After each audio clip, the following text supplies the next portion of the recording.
আব্বা, একটা কথা। কি কথা? তুমি কিন্তু না করো না। আমি কিন্তু তোমার কাছে কিচ্ছু কই না, কিচ্ছু চাই না। আরে কি কথা তুই আমার কইবে তো? না কইলে বুঝুম কেমনে? সারাদিন ডিউটি করে শান্তি নাই। আমি আমার বন্ধুরা সাথে মিললা সবাই একসাথে কক্সবাজার যাবো। কিতা?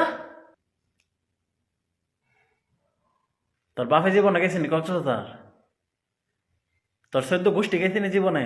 আব্বা, আব্বা না করো না, না করো না। আমি তোমার কাছে কোনো সময় কোনো কিছু চাই কোন সময় নাই। আরে এটা প্রথমবার আমি কইতাছি, আর জীবন এটাই প্রথম, এটাই শেষ।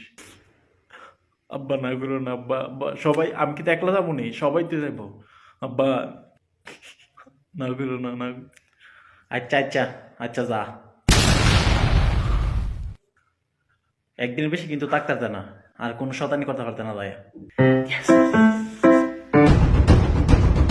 আঙ্কেল, এটা কি সর্বনাশ করলেন আপনি? তোমার আবার কি হইল?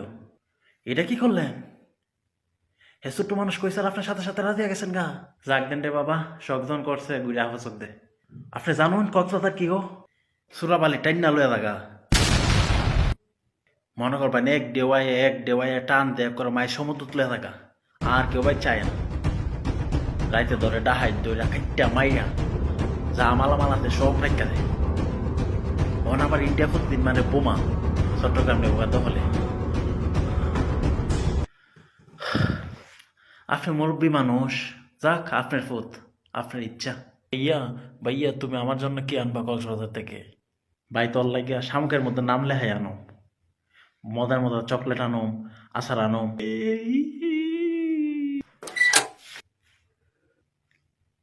চুপ। কক্সবাজার যাওয়া বন্ধ, কোনো কক্সবাজার যাওয়া যাবে নাই।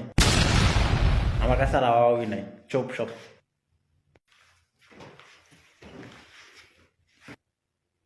আঙ্কেলকে কি বুঝানটা বুঝাইলাম, হ্যাঁ বাচ্চা মানুষ, রাগদন বন্ধু বান্ধবরা লিয়া ঘুরতো।